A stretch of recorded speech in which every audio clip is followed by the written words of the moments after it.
설신 줄 알고 제가 읽겠습니다. 그때의 제자들이 예수께 나와 이르되 천국에서는 누가 크니까 예수께서 한 어린아이를 불러 그들 가운데 세우시고 이르시되 진실로 너희에게 이르노니 너희가 돌이켜 어린아이들과 같이 되지 아니하면 결단코 천국에 들어가지 못하리라. 그러므로 누구든지 이 어린아이와 같이 자기를 낮추는 사람이 천국에서 큰 자니라. 또 누구든지 내 이름으로 이런 어린아이 하나를 영접하면 곧 나를 영접함이니 누구든지 나를 믿는 이 작은 자 중 하나를 실족하게 하면 차라리 연자맷돌이 그 목에 달려서 깊은 바다에 빠뜨려지는 것이 나으니라. 아멘.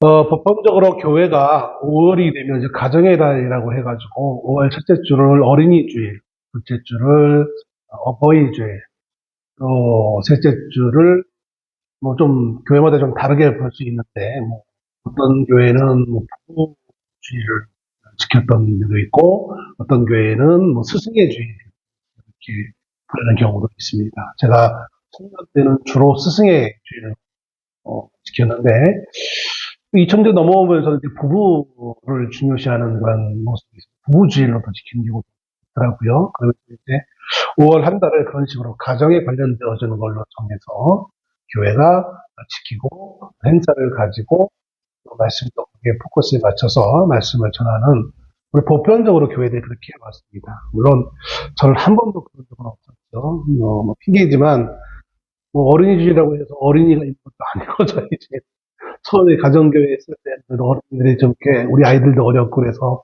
어린아이들이 있었기 때문에 했지만 지금은 뭐 어린이도 어린이주일 설교를 안 하는데 어버이주일 설교하는 것도 좀 그렇고 그냥 그것과는 상관없이 말씀을 전했는데 오늘은 공교롭게도 마태복음 18장에 있는 말씀 천국에서 누가 크니까라고 시작되어지는 이 본문의 말씀을 가지고 흔히들 많은 교회에서 어린이 주일날 설교되어지는 중에 하나인 본문이 선택되어졌습니다.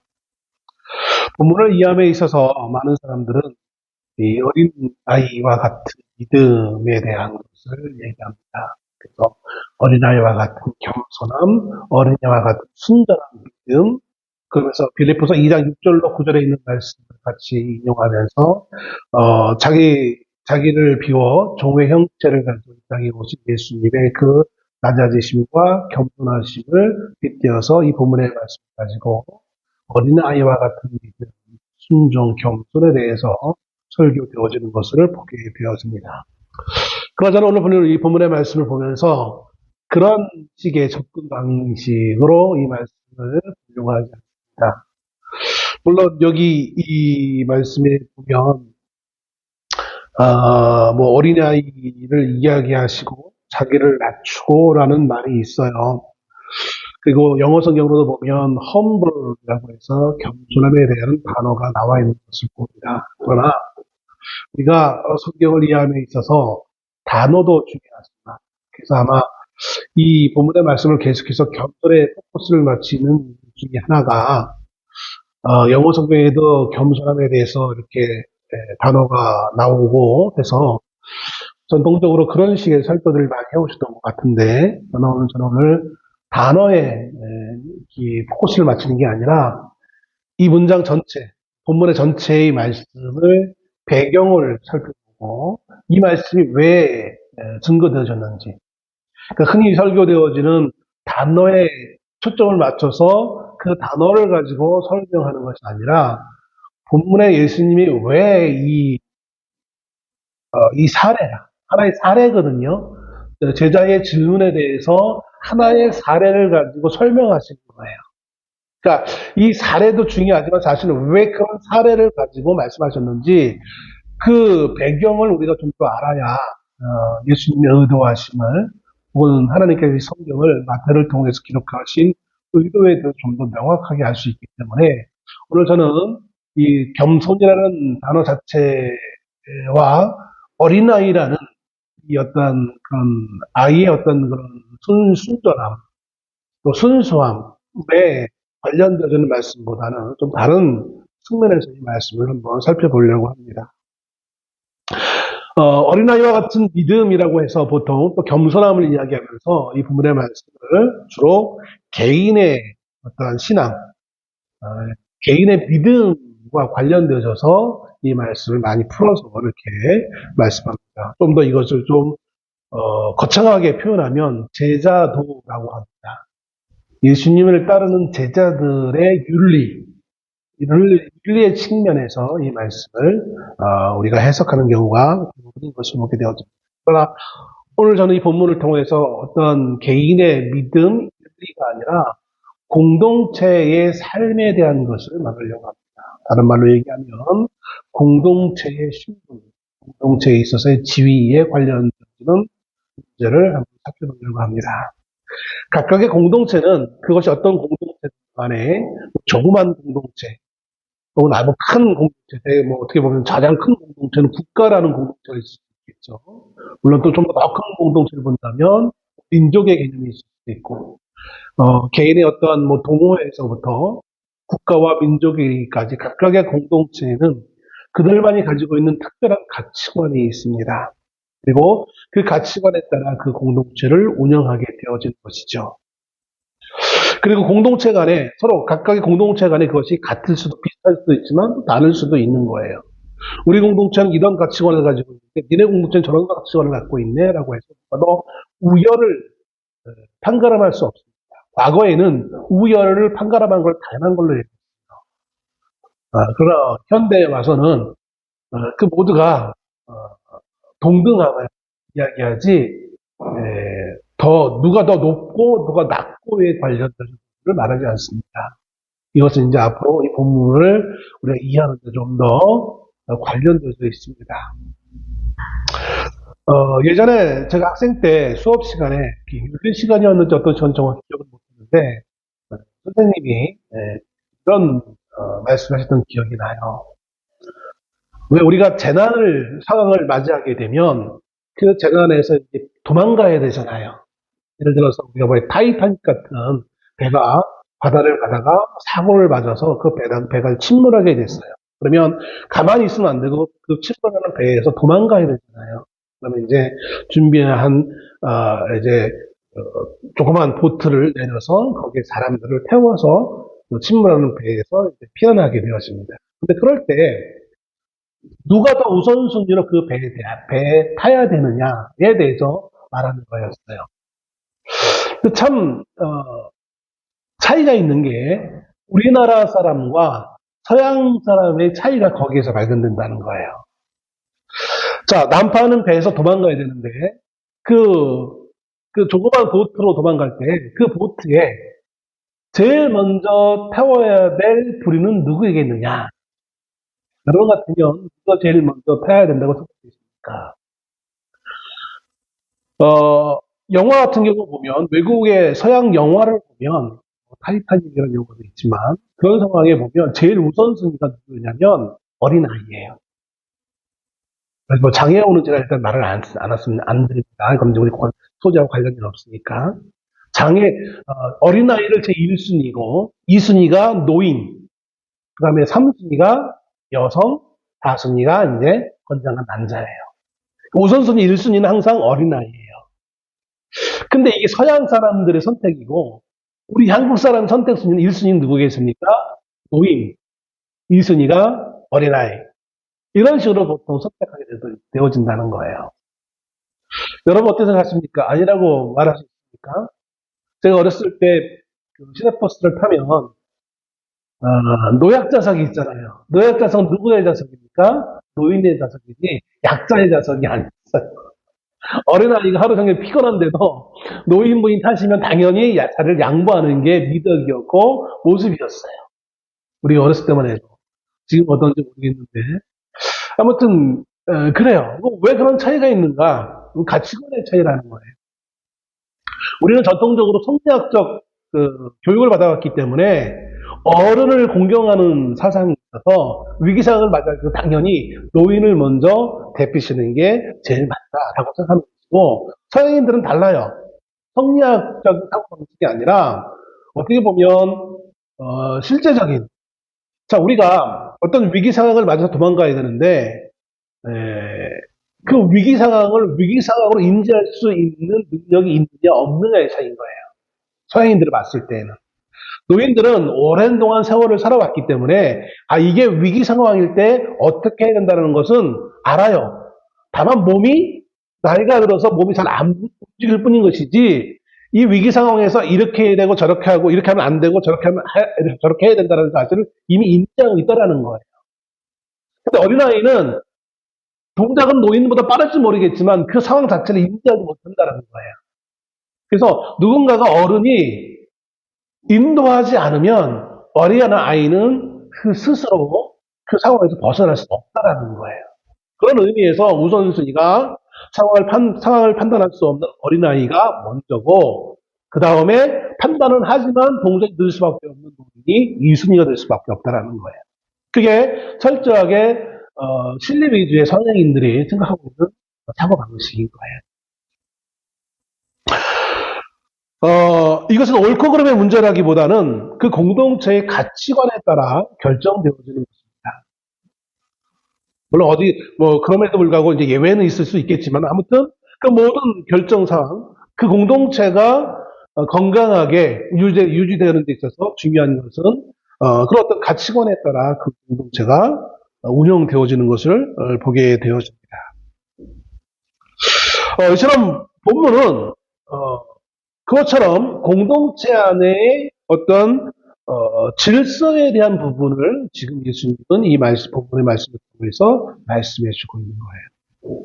겸손하라라는 윤리적 교훈을 하고 있는 것이 아니라, 혹은 어린아이와 같은 순수한 믿음을 가지라라는 의미가 아니라, 이 공동체 안에서의 질서에 관련된 것을 말씀해 주고 있는 거예요. 그러니까 여러분 지금 처음 이 본문의 말씀을 듣는 분들은 왜 다른 목사들과 다르게 설교하시지? 여러분 이렇게 의심하지 마세요. 왜 제가 이 공동체 안의 질서의 부분을 말씀하고 있는 것이다라고 제가 해석을 하냐면, 이 말씀에 나와 있는 이제 시작점, 또 이 말씀의 앞에 그 상황과 연결되어지면 그렇게 해석할 수밖에 없기 때문에 그런 거예요. 오늘 1절에 이렇게 말씀합니다. 그때의 제자들이라고 말해요. 이 그때라는 것은 어떤 상황을 설정하는 거예요. 단지 이것이 그냥 시간의 흐름을 알려주기 위해 그때라고 말씀하고 있는 게 아니에요. 어떤 상황이 지금 일어났어요. 그 상황에 대해서 그 상황과 연결되어지는 내용을 지금 말하기 위해서 이 본문이 시작되고 있다는 거예요. 그러면 어떤 상황이 있었느냐? 오늘 본문의 앞전이 17절 마지막 부분에 하나의 사건이 발생합니다. 그건 뭐냐면 성전세에 관련되어지는 부분이에요. 성전세라는 것은 유대인들이 언제부터 정확하게 이걸 만들었는지 모르겠지만 성전세라고 해서 일종의 세금 형식으로 성인들은 성전세를 내야만 했어요. 반세계씩. 반세기라는 것이 얼마냐라는 그건 중요하지 않아요. 하여튼 누구나 반세계를 성전세의 명목으로 내야 됐고, 또 그것을 걷는 자들이 있었어요. 이 성전세 걷는 자가 공교롭게도 이제 베드로에게 질문을 던집니다. 야, 너네 선생님이신 그 선생이라고 하는 예수, 그 예수는 성전세를 안 내지? 그렇지? 이렇게 질문을 던지는 거예요. 그러자 베드로는 아니 우리 유대인인데, 왜 타국인도 아니고 유대인인데, 아니야 무슨 말이야, 성전세 내, 오해하지 마, 이렇게 답을 하는 거예요. 근데 예수님이 그 상황을 아셨는지, 알고 말씀하셨는지, 아니면 원래 예수님은 이제 모든 걸 아시는 분이니까 따로 이제 서로 다른, 예수님과 제자가 다른 공간에 있다가 그거를 이제 다시 만나서 얘기할지 모르겠지만, 아무튼 그 사건이 있은 그 연이어서 예수님 베드로에게 이제 질문을 하시는 거예요. 베드로야, 세상의 왕들이 세금을 누구에게 걷느냐? 아들에게 걷느냐? 아니면 일반 백성들에게 걷느냐? 그런 질문을 던져요. 그러자 베드로가 당연히 아들이 아니라 백성들이 걷는 거 아닙니까? 그럼 아들은 내는 거냐 안 내는 거냐? 안 내는 겁니다. 왜냐하면 아들은 낼 필요가 없는 왕의 아들의 지위를 가지고, 특별한 지위를 가지고 있기 때문에 백성들이 내는 그 세금과는 관계가 없습니다. 그래서 예수님이 맞아, 그게 맞다. 이 성전세는 말 그대로 하나님께 내는 것이기 때문에 나는 낼 필요가 없다라는 거예요, 예수님은. 예수님은 누구니까요? 하나님의 아들이십니다. 그럼에도 불구하고 사람들에게 오해의 소지와 여러 가지 시끄러운 잡음을 일으킬 수도 있기 때문에 예수님의 호주머니에서 나오는 것이 아니라 너 저기 가면 물고기가 있는데 잡아서 물고기의 아가미를 열어보면 거기에 한 세계를 돕는 것이다. 그걸 너와 나를 위해 성전세를 걷는 자에게 가져다 줘라 라고 말씀하세요. 베드로가 정말 희한하게 이 성전세 낼 수 있는 한 세계를 얻어서 그 성전세를 내게 되어집니다. 그러면 자 한번 생각해 봅시다. 이 성전세 반세계를 예수님이 내셨는데 예수님이 낼 때 누구랑 같이 낸 거예요? 베드로와 같이 낸 거예요. 뭐 다른 거 뭐 업층 뭐 다른 걸 떠나서 베드로는 예수님 때문에 예수님과 동급의 지위를 좀 가지게 되었어요. 다른 제자들은 어떻게 될까요? 다른 제자들은 뭐 성경에 안 남아 있지만 아마 궁시렁 되면서 제가 이번에 그 총회에 가서 첫 개회 예배를 드렸는데 놀랍게도가 아닌가? 너무나 당연하게도 개회 예배라 헌금 시간이 있었어요. 노벨 목사님들이 깜빡하신 거예요. 다들 서로 얼굴만 쳐다보면서 요즘은 현금들을 안 갖고 다니시잖아요. 다 이제 카드를 가지고 가시지 현금을 안 갖고 다닌다는 말이에요. 다 이렇게 서로 얼굴만 쳐다보고 있는. 저는 어떻게 했을까요?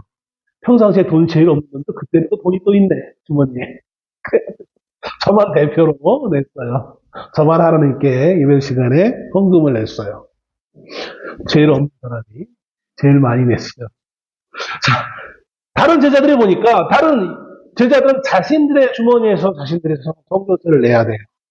근데 베드로는 뭐가 이렇게 특출나서 예수님이 내는 그 예수님이 대신 어떻게 내주신 게 되어버린 거예요. 그러니까 마음속에 좀 쿵하는 마음이 좀 생길 수밖에 없겠죠.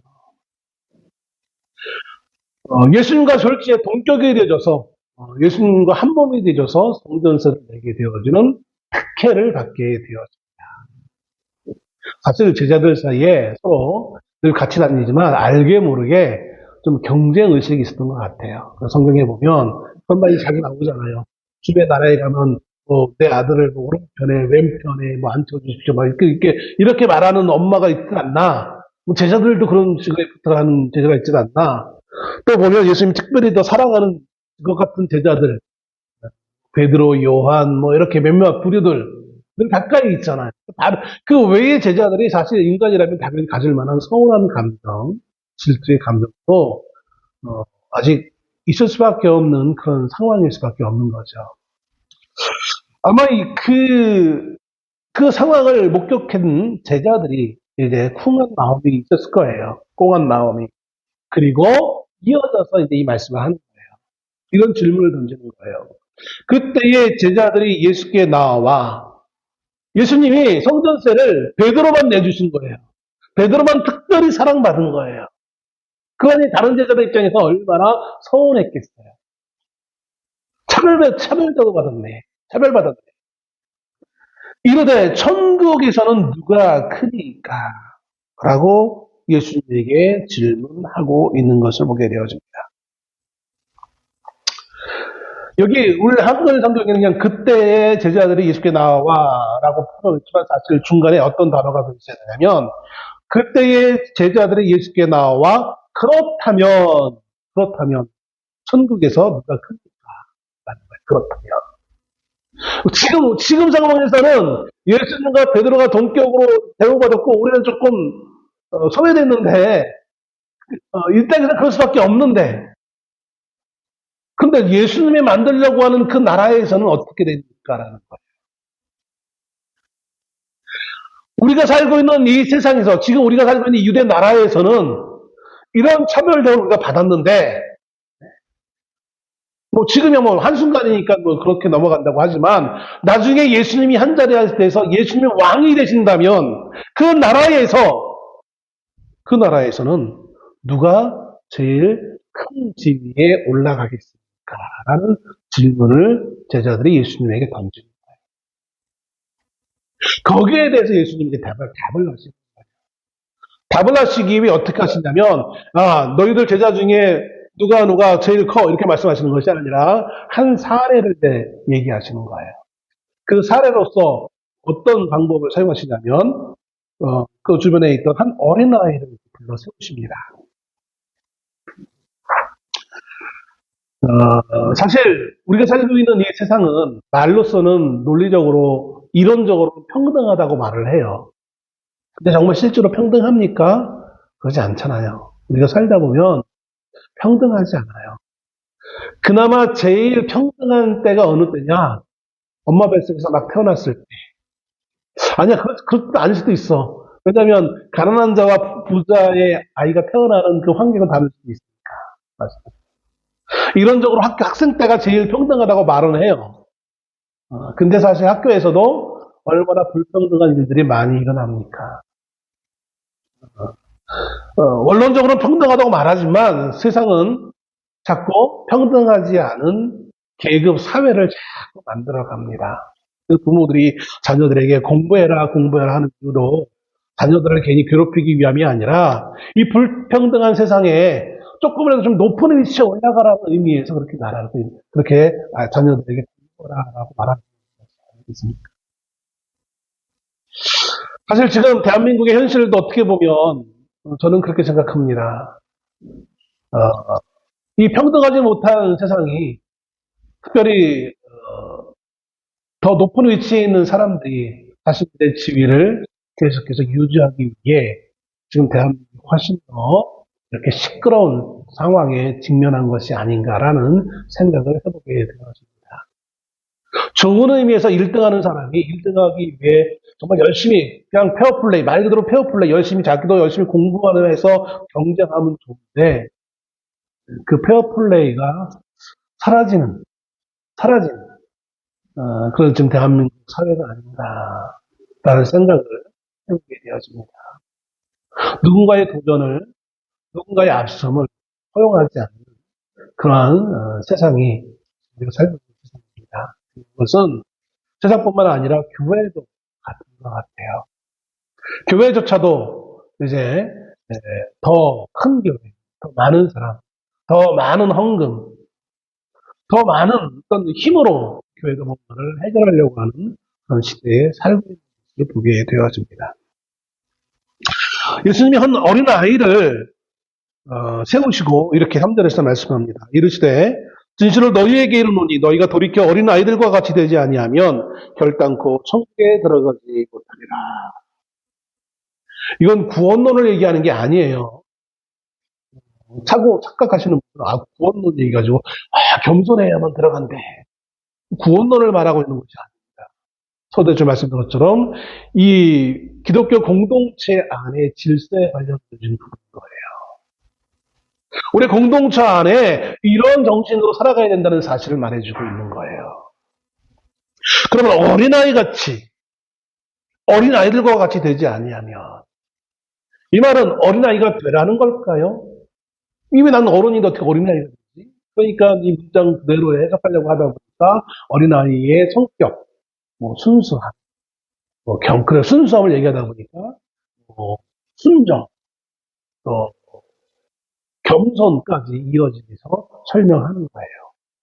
사실 어린아이가 순수하다고 얘기하지만 정말 어린아이가 순수할까요? 그렇지 않은 것을 너무나 많이 봅니다. 어린아이도 알 거 다 알고 얼마나 영악한데요. 네. 그냥 우리의 관념상 아이는 순수하다. 어른에 비해 순수하다는 것이 실제로 그렇지 않아요. 이것은 어린아이 같다라는 이 말은 이어지는 말씀 가운데 4절에 이런 것이 있어요. 자기를 낮추는 자라는 말이에요. 물론 이게 겸손함이라고 얘기할 수 있죠. 그런데 6절에서는 또 뭐라고 얘기하냐면 작은 자라는 거, 작은 어린아이, 그다음에 자기를 낮추는 자, 작은 자는 다 동일한 상태를 얘기하는 거예요. 뭐라고요? 어린아이, 자기를 낮추는 자, 작은 자, 동일한 상태예요.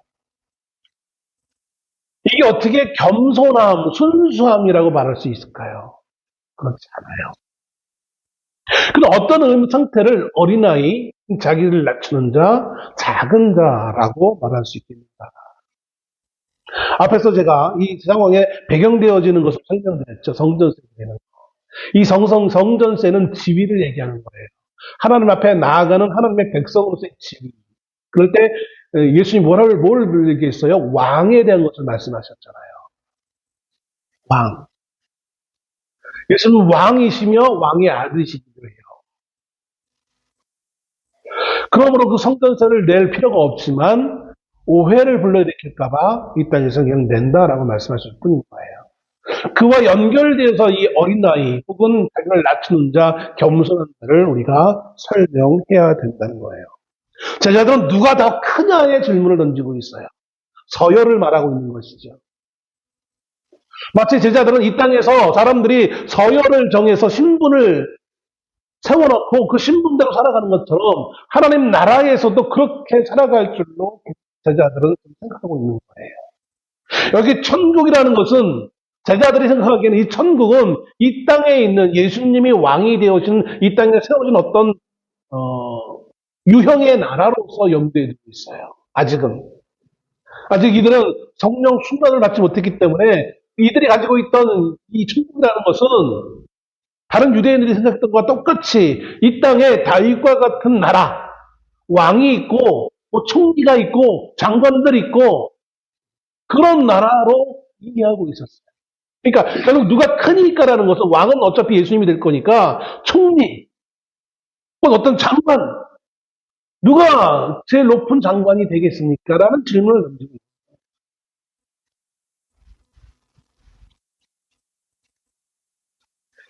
그 질문 던지는 이유는 바로 그 지위에서 그 가지고 있는 그 권력을 자기가 행사하고 싶은 욕망이 있기 때문에 그 질문을 던집니다. 그러지 않습니까? 우리가 왜 높은 지위에 올라가기를 원합니까? 그 지위에서 오는 뭔가 그 힘, 그것을 얻기 위한 거잖아요. 그 힘을 통해서 명예를 얻던, 뭐 재물을 얻던, 뭐 사람들을 위해 군림하던, 뭐 그러기 위해서 하는 거예요. 뭐 좀 양심적인 사람은 국민을 위해 봉사하기 위해 그러니까 뒷구녕으로 재물 축적을 하고 비리를 다 행사하죠. 예수님이 그러나 제자들이 말하고 있는 그 천국과 예수님이 말씀하신 천국은 전적으로 달라요. 제자들이 말하고 있는 이 땅에 세워질 그 나라를 말하고 있지만 예수님이 말하고 있는 이 천국은 앞으로 예수님이 종말에 다시 오실 그 예수 그리스도에게서 세우시는 영원한 하나님의 나라를 궁극적으로 말하고 있는 것이기도 하지만 1차적으로는 그리스도 예수에 의해서 복음에 의해서 세워질 하나님의 교회들을 얘기하는 겁니다. 그 오늘 여러분 한 사람들이 바로 하나님의 교회이잖아요. 여러분들을 얘기하는 거예요. 예수님에 의해서 세워질 교회의 질서에 관련되어진 부분을 예수님이 말씀하셨어요. 그 지위에 대해서 말씀하고 있는 거예요. 어린아이들과 같이 되지 아니하며 이 어린아이들과 같이 되지 않는다는 이 어린아이라는 것은 그의 내재적인 어떤 성격을 말하고 있는 것이 아니라 그 공동체에서 어린아이를 어떻게 바라보느냐를 예수님이 말씀하고 있는 거예요. 어린아이라는 존재는 어떤 존재입니까? 자신의 스스로 뭔가를 결정할 수 있는 권한이 있는 사람입니까? 없는 사람입니까? 없어요. 어린아이는 그저 어른에 의해서 이끌림을 당할 뿐인 것이지 내 생각은 이러니까 내 마음대로 이렇게 하겠어요 라고 할 수 없는, 더군다나 유대사회는 우리나라 옛날 조선시대처럼 어른의 말을 전적으로 100% 따라야 될 그런 신분의 위치에 있는 존재였을 뿐이에요. 또 심지어 그래서 우리가 계수할 때, 숫자를 셀 때 어린아이를 숫자에 넣습니까? 안 넣습니까? 안 넣잖아요. 그게 유대사회의 보편적인 모습이에요.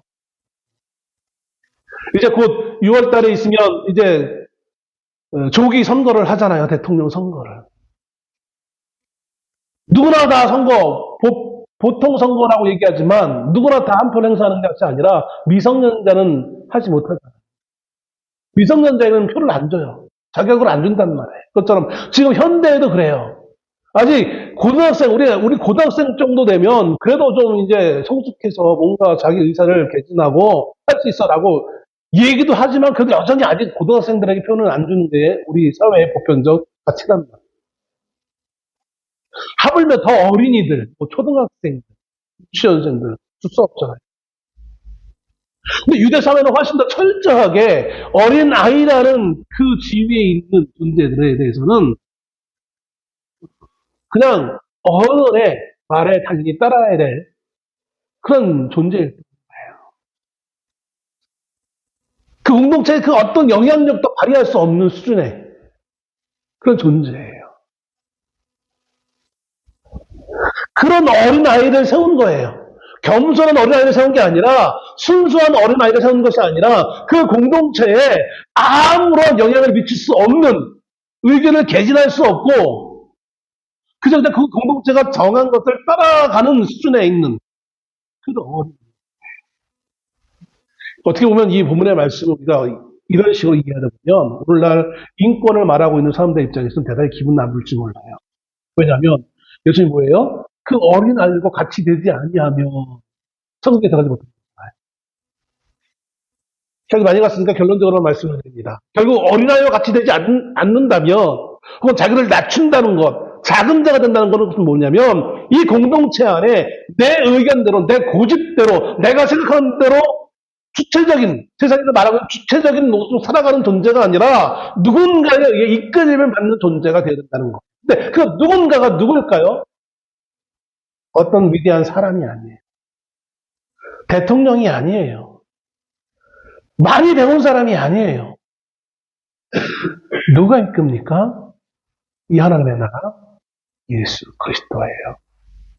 다른 말로 표현하면 내 자아, 내 가치관을 가지고 이 공동체 안에 있는 게 아니라 예수의 성품을 입고 예수의 말씀에 그대로 따라가는 자를 의미한다는 거예요. 우리의 이상향, 우리의 가치관을 가지고 이 공동체를 이끌어가는 것이 아니라 교회는 하나님의 말씀에 이끌을 받는 사람들이 속해 있는 모임이 교회라는 거예요.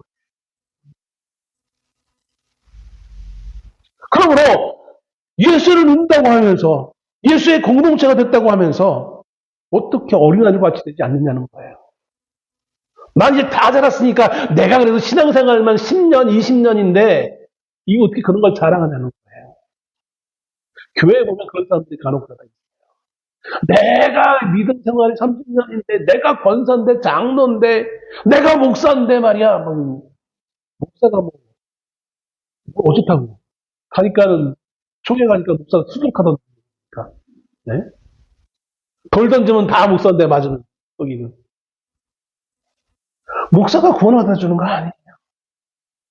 목사가 뭐 특별한 위치에 있는 자가 아니에요. 예수의 공동체는 예수님이 이끄는 바대로 사는 사람들의 모임인 거예요. 그런 공동체인 거예요. 내 뜻대로, 내 의지대로 살아가는 자들이 아니라 예수님의 의지대로, 예수님의 말씀대로 살아가는 자가 모인 그 모임이 예수의 공동체, 교회의 모습인 거예요. 천국의 모습인 거예요. 결국 그 말은 누구도 교회 공동체 안에 더 크고 낮은 자가 없는 거예요. 여기 말씀에 그러면 누구든지 이 어린아이와 같이 자기를 낮추는 사람이 천국에서 큰 자니라. 낮춘다는 것은 단순한 겸손을 의지하는 것이 아니라 나를 주장하는 것이 아니라는 거예요. 그래, 당신 많이 배운 거 인정해. 똑똑한 거 인정해. 그런데 그 똑똑함으로 교회를 운영해 나가는 게 아니에요. 예수님의 말씀이 교회를 이끌어 가시는 거예요. 성령이 교회를 이끌어 가시는 거예요. 근데 좀 배웠다고, 좀 교회 생활 오래 했다고 막 큰 소리 외치면서 막 그냥 정죄하면서 또 누구든지 내 이름으로 이런 어린아이 하나를 영접하면 곧 나를 영접함이니. 예수에 속한 그 공동체 안에 있는 사람들을 어떻게 영접하라고요? 내 이름으로 어린아이 하나를. 내 이름으로. 예수의 이름으로, 예수의 성품으로. 그러면 누구를 영접하는 거예요? 그 어린아이를 영접하는 것이 아니라 그 어린아이를 이끌던 누구예요? 예수님을 영접하는 거예요. 내가 성도 누군가를 어떤 집사님을 사랑하면 그 집사님을 사랑하는 것일 수도 있지만 더 궁극적으로는 뭐예요? 그 집사님 안에 있는 그리스도 예수를 사랑하는 거예요. 제가 20대 초반에 기도하면서 그것을 깨닫게 됐어요. 왜 사랑하라고 했을까? 왜 미워하지 말라고 했을까? 특별히. 왜 미워하지 말라고 했을까? 성도를. 그 사람 자체를 미워할 수도 있잖아요. 사실 살다 보면. 얼마나 미워요. 사건건 나의 의견을 반대하고 나에게 해코지하는 사람이 얼마나 미워요. 그런데 미워하지 말래요. 왜 미워하지 말랄까? 뭐 특별히 내가 뭐 득도해서? 내가 뭐 서원해서? 성인이라서? 아니에요. 그가 오늘 말씀에 나와 있는 것처럼 누구든지 내 이름으로 이런 어린아이를 하나를 영접하면 그 어린아이가 어떤 어린아이예요? 왜 어린아이예요? 신분적으로 신체적 나이가 어린아이가 아니라 그가 하나님의 사람으로 살아가는 그 사람을 내가 받아들이면 반대로 하나님의 이름으로 살아가고 있는 그 사람이 실제적으로 하나님을 믿는다고 하지만 그 삶은 너무나 엉망이야. 그럼에도 불구하고 그 안에 예수님은 살아계세요. 그러므로 그 사람이 육체적으로는 밉지만 그 안에 계신 그 예수의 영이 있기에 그를 미워하지 말라는 거예요. 그래서 그를 영접하면 단지 그를 받아들이는 것이 아니라 그에게 선의를 행하는 것이 아니라 그 안에 계신 예수 그리스도에 대한 선의를 내가 지금 생각하고 있는 거예요. 그래서 우리는 사람을 영접하지만 사람에게 뭔가를 제공하지만 섬기지만 누가 성경을 받고 있는 거예요? 결국은 예수님 성경을 받고 있는 거예요.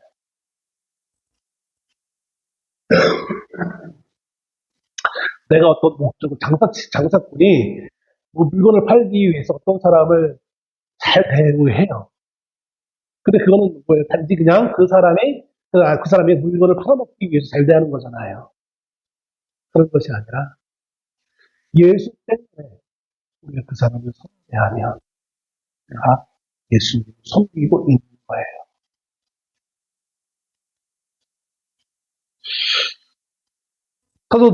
제자들은 아직 성숙하지 못했기에 하나님 나라에서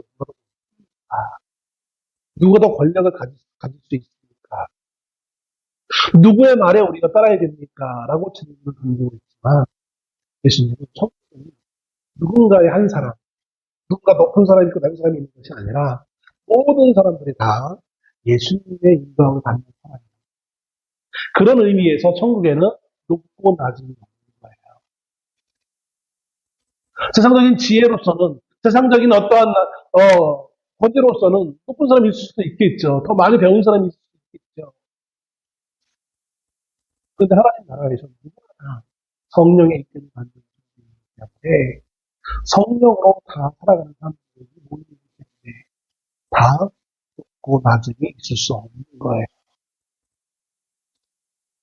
우리는 이 세상에 어떤 사고관을 가지고 자꾸 지위 고하를 나누려고 해요.